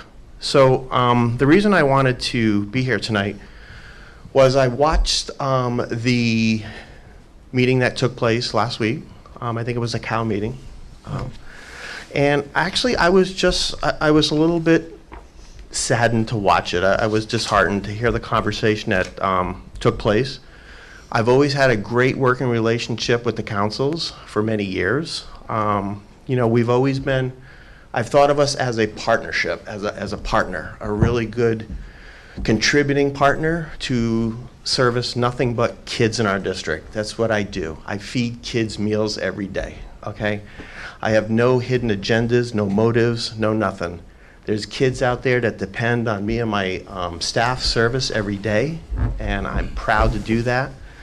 We feed 2 out of 3 meals a day, and I know when their parents drop their kids off, my folks take over, and they can rest assured their kids are going to be well taken care of. Okay, so originally I put my letter of intent in basing it on the contract that we had last year, and I did bring a copy for everybody in case nobody had one, but I have it if you'd like me to pass it around. So what I asked for was a continuation of our lease for $1,100, which was exactly what I paid last year. It was scheduled to go to $1,500. So I wanted to come and explain to you why that was, okay? Now, I know there's a lot of new council members. I don't think you know who I am. I haven't got to know who you are. At any given time, you can call me on the phone, email me, set up a meeting, come to my office, have coffee with me. Let me show you what we do. It's always better to come walk the walk with me. I could sit here and tell you all night long about this, that, and everything, but until you come see what we do for your kids, for your grandkids, for your nephews, your nieces, your neighbors, that's what I want to show you what we do. So when we took over the beach, living here all my life, I loved the beach down there, and unfortunately, you know, the folks that were running it for many years, you know, passed away. One is still obviously living, but they weren't able to continue what they did. Those folks did a tremendous job. I praise them. I don't know how they did it, because every year we struggle, okay? But what we do it. We tried to bring our school influence down with us. I wanted to maintain those prices that were there. It's so affordable for a family to come down to get a hot dog and fry and soda on a beautiful beach day and sit there and enjoy the beautiful scenery that we have there. It's unmatched. So in order to do that, we had to, I mean, we're really good at what we do, my staff and I. I have a tremendous team. So my project team, we put it together. Is this something we could do? It is, because I knew we could continue pretty much what everyone's enjoyed over the last 30, 40 years down there. So to recreate that, we entered into a contract with Director Hill and the council. You know, we wanted to take that on, so we did. And I think we've done a very good, favorable job. We've got nothing but great comments, okay? With the food that we have, we expanded the selection, healthy options, stuff like that. So when I asked for a hold in the price, okay? I should have been here at that meeting. I didn't think it was necessary. Me and the Director Hill, we talked about it. Oh, I don't think so. You know, everything should be fine, because it's really what we've just done the year before. So what I do with that money, I just want to, you know, it's a charge that we have for $1,500. So by paying the $1,100, I ask for a $400 reduction. So what I do, what I've done is basically shift my charges. So what I do with that $400 that you guys afforded me, not to pay on the lease, is some of the things that I've done is I look at the beautiful Zaberski house across me when I'm in there. How can I utilize that space during the week when no one's renting it, okay? So our little kids, called the Treehouse Program, they last year started utilizing the beach. They come down with 40, 50, 60 kids. So what I did for them is I rented the Zaberski house for 8 dates, so that the kids would have a sheltered place. You know how hot it was. I wanted them to be able to have a restroom that they could use, not to go up to the main bathrooms and tie up with 40, 50 kids up there at once. The normal beachgoers might, oh my goodness, you know, all these kids running around or whatever. Why not give the city the money by renting it for 8 days, to give those little kids the shelter to sit down out of the sand to have lunch? It's my only thinking, okay? So out of the 8 days, we actually utilized it 7, and it generated $175 in rental fees back to you folks, okay? The other thing that we do is you have what's called city school nights that you sponsor at the city building for West Side, for the middle school kids. What a great program that is. It gets them out, gets them down there. They're not in trouble. They're having great. They're collaborating with their friends and stuff. Well-controlled environment. The Parks and Rec does a tremendous job with the stuff. So why not, hey, with this event, can we supply the snacks for it, healthy snacks, instead of just, you know, for better words, junk food, okay, for these kids. So we provide cases of the little bag sliced apples, because it appeals to all ages. Everyone can eat them. They all have teeth and stuff at that point. You know, healthy snacks, whole grain snacks, whether it's granola bars or whatever. We do that for you guys. And last year we did 3 events at a rough cost, $80 a piece for the 3 nights. That was roughly $240 in cost that we put in there. We came and set it up, delivered it, okay? Another thing that we do, and this is just stuff that's related to that $400 that we're having a conversation over. Also what we do is with our end of the year summer meals program with the city Parks and Rec. What we do is this was a year that they like to do a nice picnic at the park for the kids for the last day. It's a big celebration, okay? So we supply the hot dogs, the buns, the sliced bags of apples. I give you the condiments and everything for that stuff. We pick that up and with the staff too, all the kids, the park campers. We take care of that as well. So it was roughly the cost was about $230, $235 for that. You know, you're feeding a couple hundred kids because it's the end of the park thing.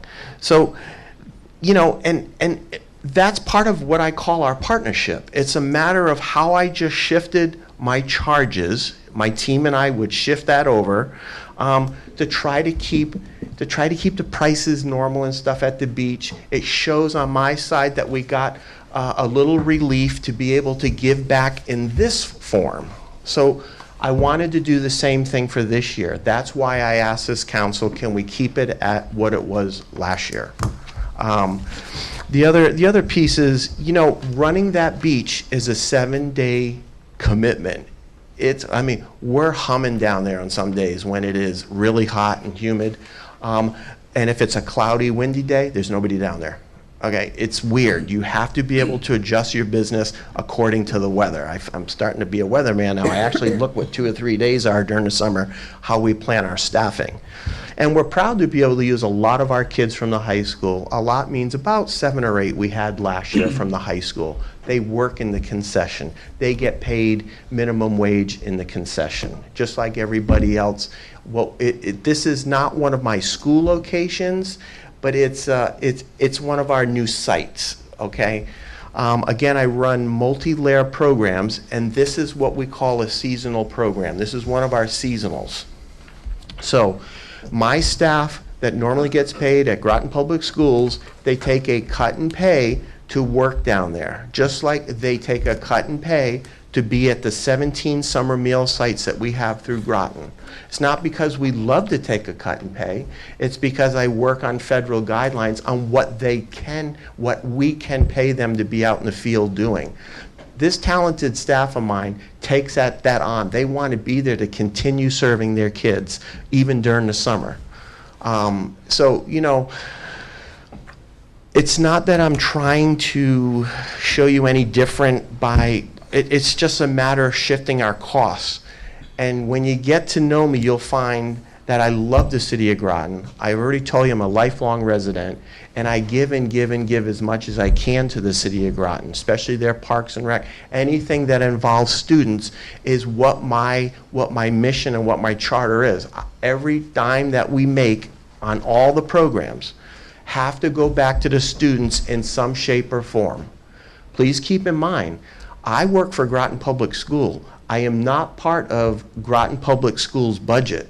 I am not part of Groton Town's budget. I am a self-operating entity of Groton Public Schools. I'm self-sustainable. I pay all my own labor, all my own equipment repairs. We line up our own programs. I pay all my own benefits and wages to all my staff. And I'm about one of only a little over 24 self-operated public school food service systems left in the state of Connecticut. So that is why my team and I do a tremendous job balancing what we got with our 5,000 kids.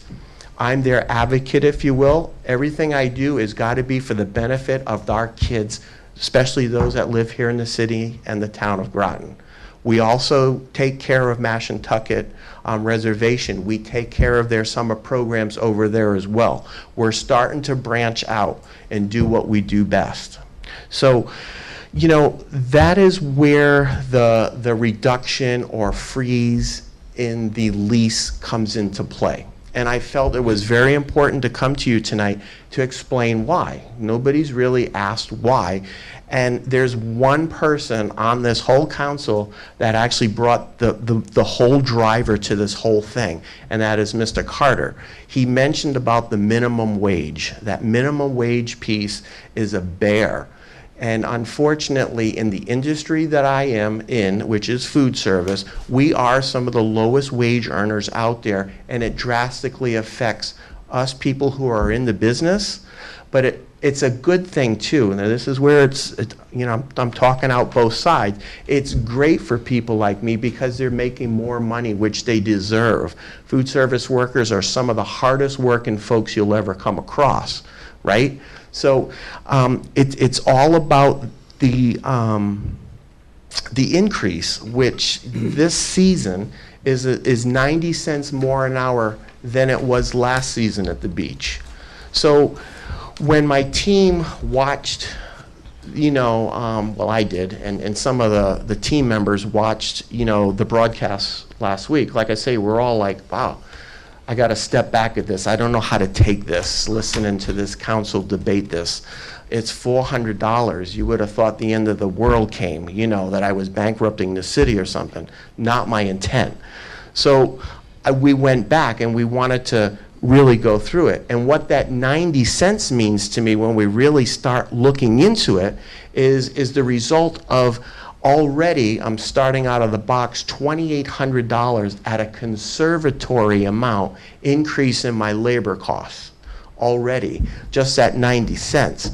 And when you really look at the schedule of the minimum wage increases, which are good things, we actually run into year, I believe it's 22, where we face a $1 increase, and then August 1st it goes to another $1. So essentially $2 more an hour in that one particular beach season we'll be faced with if we're still there. And you guys will be faced with that as well with a lot of the folks that you use at the beach as well in the park programs.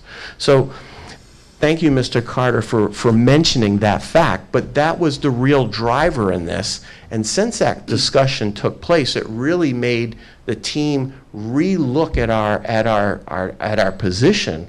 Like, wow, maybe it's a good thing this came up, because already we're looking at those costs, and I'm doing everything I can to keep those beach prices where they are, because if we have to go to a seasonal type situation like all around us, your $2 footlong hot dog is going away, and so is the $1.50 French fry. These are the prices that we currently are talking about. $3.75 for a beautiful big salad that's got, it's whether a chef or a grilled chicken, that's all that is. That stuff we're not going to be able to do that anymore. So I thought it was well important for me to be here tonight to tell you why and how, and certainly to answer, your questions on this. Deputy Mayor Becker. Yeah, I think you made a comment that was that made a lot of sense, that a lot of people maybe don't know you. And I was thinking just off the top of my head, you help run the concession stand. You employ kids from the city of Groton at all different, ability levels, to work at the concession stand. You keep low prices for the food. You do the summer meal program. And I know that you also do a distribution of turkeys, with an organization I'm involved with at Electric Boat, so that you can feed, families during the holiday season. So, we definitely appreciate that. I don't want you to think that that is lost on us. I watched some of the cow. I wasn't present at it, and I think it was. I don't think it was anybody or the council's. I don't think we were trying to maybe pick on you or anything like that. I don't want you or your team to feel that way. I think it's a matter of we have constituents that they want to know why are certain things going to be waived, and I think a lot of the information that you provided today actually helps with that. It sounds like you and your team do quite a bit to, at a maybe personal cost of time and money to make sure the kids of the city of Groton are fed. And I just don't want you to feel like that's lost on anybody. I think what the council was looking for was just some of the information that you provided tonight, which maybe wasn't present. Okay, great. Thank you. Thank you. Councilor Carter? I'm gonna speak for myself, because I did feel last week, that I felt a certain way. I felt that you did not need to come here and explain yourself. And I remember last week saying, okay, if they pull out, we're gonna be in trouble. Because I know the cost is low. I know the food, everybody's happy. So I think certain things as a council we don't need to get so wrapped up on. And I looked at the monetary of what you were asking. I said, that makes no sense. Let's pass it. They do so much. I know I don't know you personally, but I was on the last council. I know what you bring to the program on Parks and Rec committee. So I'm not even with you guys, and I took it personal. So when you stepped up here, in my head I'm thinking, okay, I hope they don't pull out. I hope he's not up here saying they pull out. So I'm speaking for myself because I did feel like that last week, and I took that personal, and I wasn't even a part of I'm not a part of your crew, So I just want to say we appreciate it, or I appreciate it, and I know they do too, So. Yeah, I mean, I appreciate it. I mean, I'm pretty thick-skinned. You know what I mean? It takes a lot to you really get under it. It's just I'm very protective of the kids that I serve and my staff who works tremendously hard. And I just, again, I want you to know I'm here with you. We lug in numerous pieces of equipment that you probably don't even know. A 7-foot tall merchandiser, an 8-foot long chest freezer, a 4-foot glass front refrigerator, a 6-foot tall produce refrigerator that we have to keep in the basement, a double bay soup warmer, a hot fudge warmer. Not once have I ever asked you guys to buy this for me, but I have that ability to call up, get a truck, hit 5 schools right at the last day of official school, run it down to the beach with a crew of 6 guys and lug it upstairs into the concession stand or down in the basement. And then come Labor Day, when we close up, that following Tuesday, there they are with the truck and we haul all the equipment out. So, I mean, you got to take that in consideration. If there's another group that may come in, hopefully they can maintain that level of service because they're going to need those pieces of things that I mentioned in order to do what we do. I mean, and I'm totally amicable to helping any new prosperous group that wants to come in and take it. We would help them and show them what they would need to do it, as well as this council help them learn, and because I want it to be successful, because not only am I a resident, but I'm a user of that beach as well. So I just wanted to explain those things to you.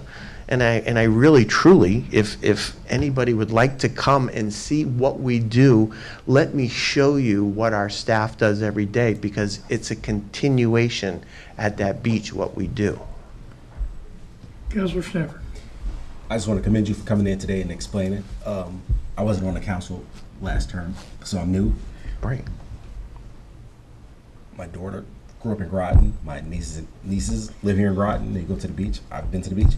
So, not knowing what the increase was about, not to say I was perplexed, but I just want to have a better understanding. And today you articulated that. So, giving a good reason of how that $400 is being utilized in other areas, still maintaining the integrity of your business and to provide services in other aspects for our children in the community. I appreciate that. I just want to commend you for it. Thank you. And like I say, I think maybe I took a misstep by not being here last week, because I may have been able to clarify a lot of this at the time. Councilor Ortiz? Couple of things. I am new in the council, but I was living before this. So I have my own restaurant for 12 years. I run it. So the fact that you came scared thinking that they were gonna back up, I have 5 people that are willing. I don't understand. He works for the city, but he runs the house.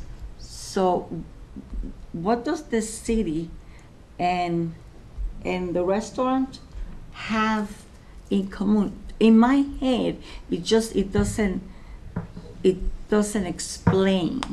Here's one for You the know, city, though. excuse me. It doesn't explain, because you are a town employee, correct? You are the director of the food services in the school here, right? Yes. Okay, so the house, when you rent that, is that you're doing us a favor and running everything for us for free, or do you get something out of it? You know what I'm saying? Because it's like food here in the town, the city, the schools, and then you have also, do you get any days off? Do I get anything such as what? I'm unclear as You know what I get out of it is serving the community likewise. and our kids. Likewise, let me add, I have my granddaughter Yep. in the school here. Mm-hmm. She doesn't have your breakfast and she doesn't eat your lunch. So you're not serving her, okay? What does that got to do with summer at the That's beach? one thing. There are a lot of things that don't click, and that's what I'm asking. I'm right Because I here. want to learn. Well, let's ask the specific, what's your specific question? Because I really don't want to get into a big debate, but I don't want to shut you down from asking your question. He works for the school district. Yes, The house, does it belong to the school district? the house belongs to the city, and there's a contract that we would execute between the city of Groton and the public schools. So if we would put And that, actually, it's between the city and the public schools, not between the city and Ernie. Ernie just happens to be the director of food, he's the food services director. okay, go ahead, Mayor. No, go ahead. So this is a business, so why don't we bid out that house?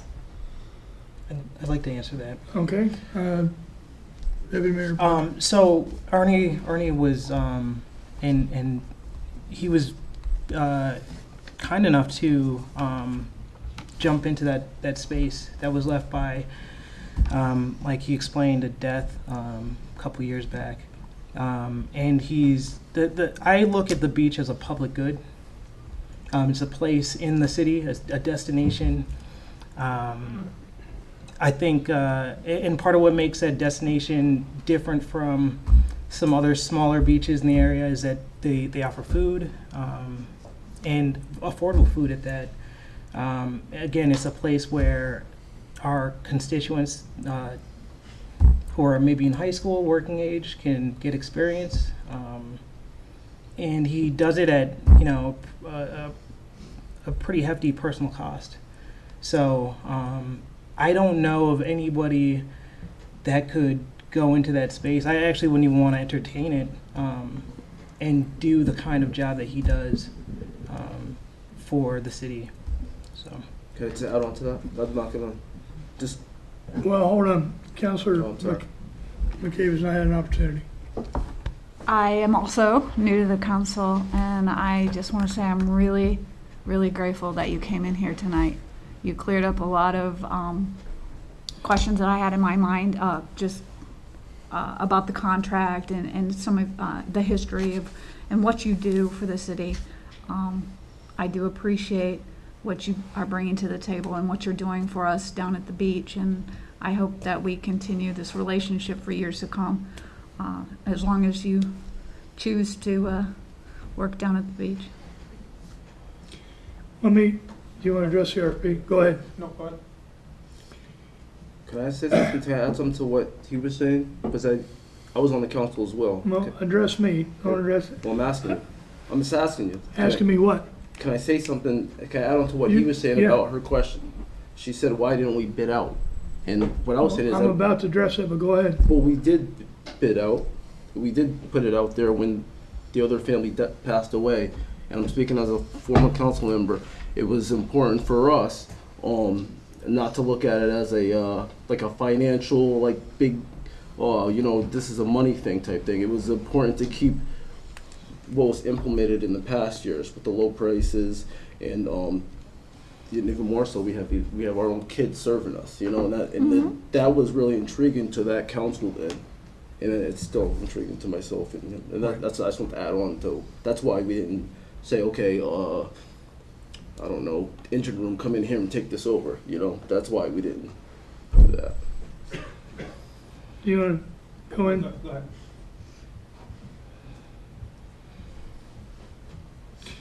Okay. There are a lot of factors at play, and there are a lot of things that have occurred to get us here. First of all, I don't think there was ever an intent to imply that people weren't providing the right service, you weren't providing the right service, or to impugn your integrity or anything like that. You provide a great service in this contract. We understand that. We understand the other things too that you do, but those are separate and distinct from this contract. It is the council's responsibility to ask the questions about why. Because what was brought to the council was he wants to stay at $1,100, he doesn't want to go to $1,500, so the question was why.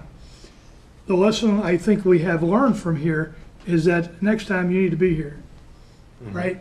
Yeah. Right, I think that's very clear. She need to be here. A couple things. First of all, we don't know what we don't know.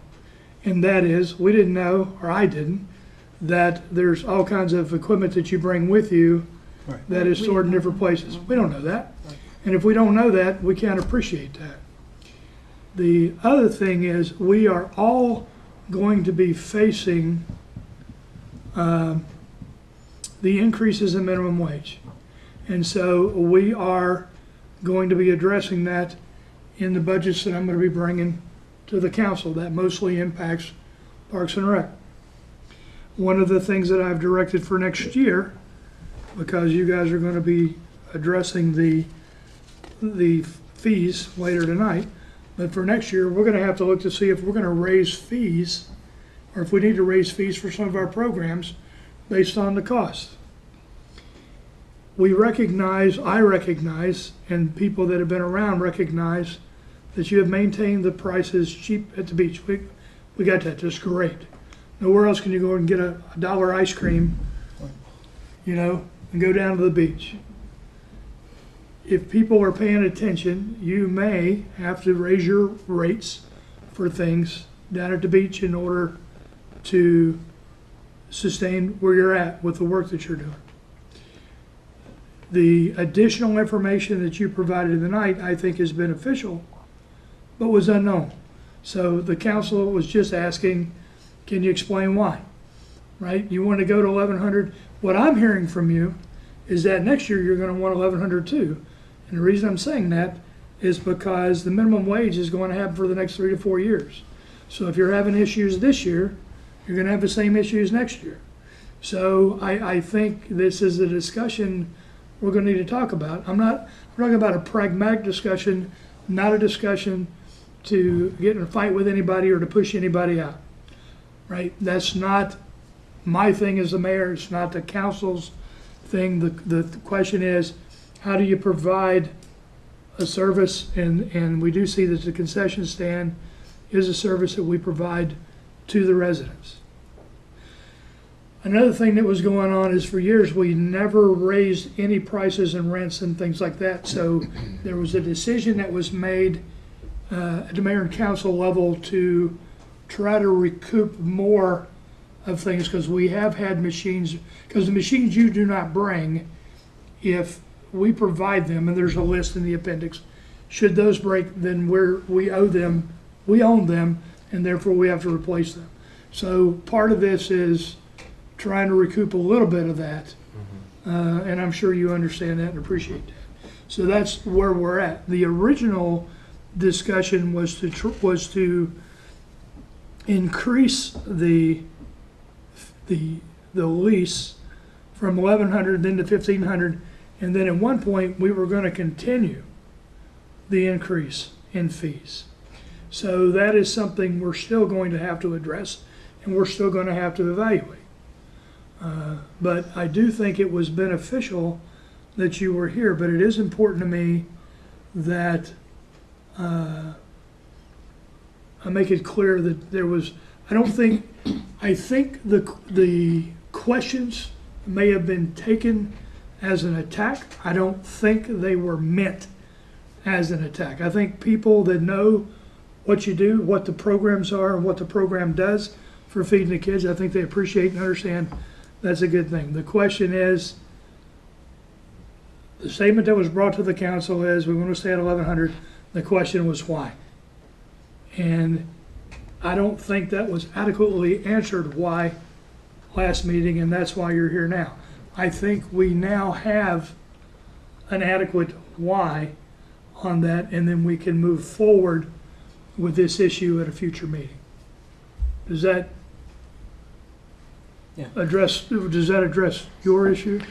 Well, it does. Okay. And you know, after we started gathering per the conversation the other night and everything, I think what we, meaning again, like Director Hill, she reports to a council and a mayor.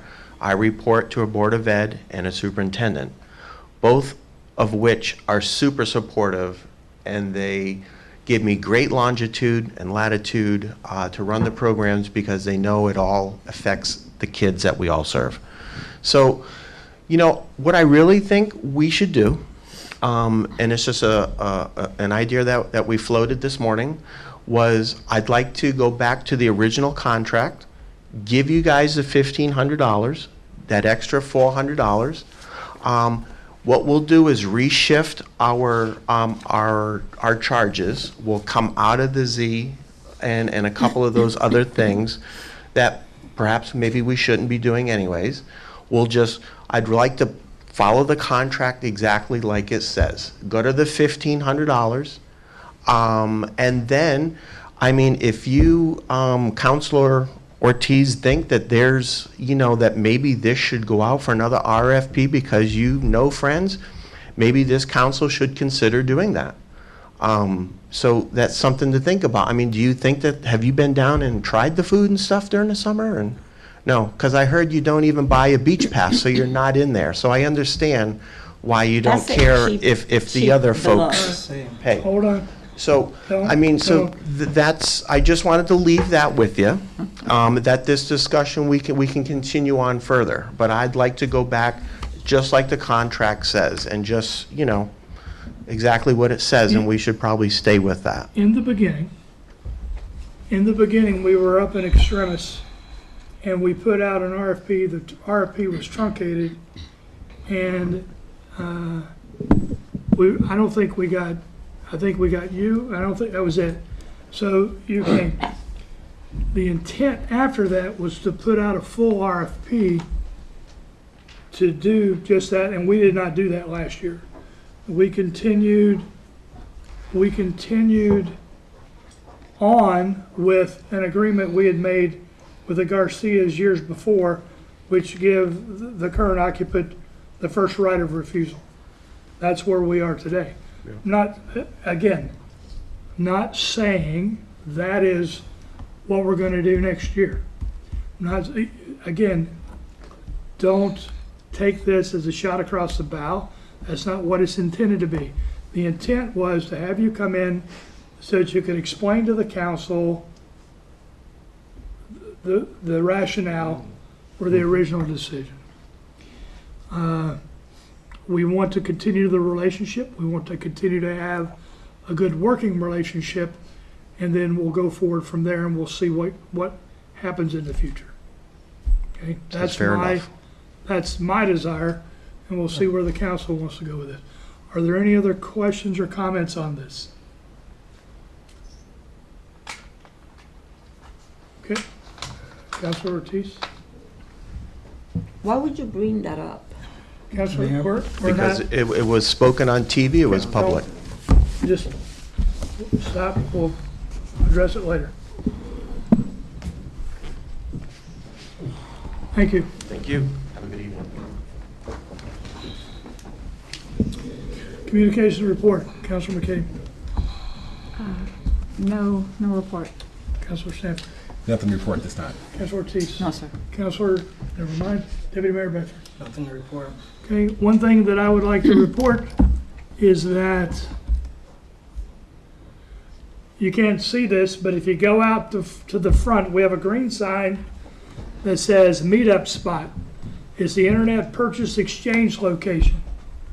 So we have this spot out front so that when you buy internet purchases and those kind of things, it is a safe location for transactions to occur. And that is new. It's only a couple of days old. We will be posting it on Facebook in the near future, but we wanted to unveil it tonight here. So that's a good thing. Is that in the shot of all the cameras from Yes. the police department? Yep, it is. Matter of fact, it says live video recording on the side. Okay, we will, are there any committee referrals? Okay, none. New business? Councilor McCabe. Resolution R-20-2-13. Therefore be it resolved that the mayor and council authorize Groton Utilities Management to purchase 2,000 feet of 500 MCM flat strap 15 kV underground cable as replacement for the failed 15 kV underground cable on Thomas Road Bridge from Metro West Electric Sales Incorporated, P.O. Box 1082, Westboro, Massachusetts, for the amount not to exceed $81,695.40 as a non-budgeted item to be paid from retained earnings in the approved fiscal year 2020 electric budget. I so move. Second. We have a motion and a second. This was discussed during the committee of the whole. Are there any additional comments? Any discussion? Hearing none, all in favor say aye. Aye. Opposed, abstention, motion carries. Resolution 2-20-2, correction, Resolution 20-2-14. Okay. Thank you, Mr. Mayor. Councilor Stanford. Resolution 20-2-14. Therefore, be resolved that the mayor and council authorize Groton Utilities Management to secure services for polychlorinated biphenol, PCB-related consulting from Environmental Partners, 213 Court Street, Middletown, Connecticut, to address current water filtration plant issues for an amount not to exceed $50,000 and no cents as a non-budgeted item to be paid from retained earnings in the approved fiscal year 2020 water budget. I so move. Second. We have a motion and a second. This was discussed during the committee of the whole. Is there any additional discussion? Hearing none, all in favor say aye. Aye. Opposed, abstention, motion carries. Deputy Mayor Beckford. Resolution 20-2-15. Therefore, be it resolved that the mayor and council approve the 2020 City of Groton Recreation Department user fees. I so move. Second. We have a motion and a second. This was discussed during the committee of the whole. Is there any additional discussion? Councilor Beckford. Yes, so I was catching up again. I wasn't Yep. at the meeting, but I think there was some questions about maybe the time of entry for the beach. I think it was moved from 6 p.m. to 8 p.m. right when it was This was, being waived. yeah, well, this was in the rules, Mm-hmm. and we sent that back to the Beach and Parks. Okay, Committee. sorry. Yeah, if you could No, just catch there me is up. there is a piece in here that does have under the Correct. daily rates the 5 to 8. Where are we? It's on page 5. Oh, I'm sorry. Thank In the you. middle. Just if that does come back. Is that I think subject to that's change? That's what I'm not sure on that, but I just did pick up on that when you were talking about that. Sure. That Yeah, is I just noted had in it there, marked that over 5 to here. 8 piece.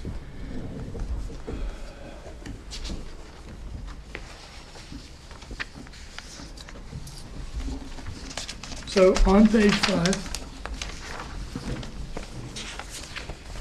if, let's say the rules got sent back and the hours changed to 6 o'clock, what would that do with this? Can I pen and ink this, or if I've already approved this as a resolution, as a resolution, This Hold on would a second. have to be, or should we move this to another date pending the outcome of the, I think the proper way from Robert's rules would be to move it to the next date, or to another date. I don't want to table it, because we misuse table. Move it to another date, which would be the date that we would anticipate the rules being approved. now, when the rules and regulations come out of the Beach and Parks Committee, Yep. are they going to be subject to another committee of the whole, or can they just come back to the mayor and council? I think they can come back to the mayor and council. He's not here. She- I think they can, I think it would be more expedient to come straight to a mayor and council than to go back to a committee of the whole, because you're going Okay. to have another 2-week Uh, delay, I agree. and then you'll have to wait till March. Because the Beach and Parks Committee will meet prior to the next mayor and council They will meet on the 12th. on the 12th, and then we will have a mayor and council on the 18th, so we can bring them both, we can bring this, so we'll bring them both to the mayor and council meeting on the 18th. Okay, so I will entertain a motion to move, hold on, let me get the wording in my head right. Entertain a motion to move resolution R-2- correction, R-20-2-15. Resolution the mayor and council approve the 2020 City of Groton Recreation Department user fees to the mayor and council meeting of February 18th. I so move. Second. Okay, so we have a motion and a second. Is there any discussion on that motion? Okay, hearing none, all in favor say aye. Aye. Opposed, abstention, motion carries. We will move this motion to that meeting. All right. Where am I? That's you. 16. Who's in order? Oh, To Councilor Ortiz. Ortiz. Councilor Ortiz, R-20-2-16. Yes. Resolution that the mayor and council approve the FY 2021 Police Department budget, therefore be resolved that the mayor and council approve the FY 2021 Police Department. I so move. Second. Okay, we have a motion and a second. This was discussed during the committee of the whole. Is there any further discussion? We have the chief here, should you need him. Is there any further discussion? Hearing none, all in favor say aye. Aye. Opposed, abstention, motion carries. Councilor Carter. R-20-2-17, correct? Yes. Therefore, be resolved that the mayor and council approve the FY fiscal year 2021 highway department budget. I so move. Second. We have a motion and a second. This was discussed during the committee of the whole. Is there any additional discussion? Hearing none, all in favor say aye. Aye. Opposed, abstention, motion carries. Need a motion to adjourn. I so move. Second. We have a motion and a second. We are adjourned. Thank you all for coming out and enduring the length of this meeting.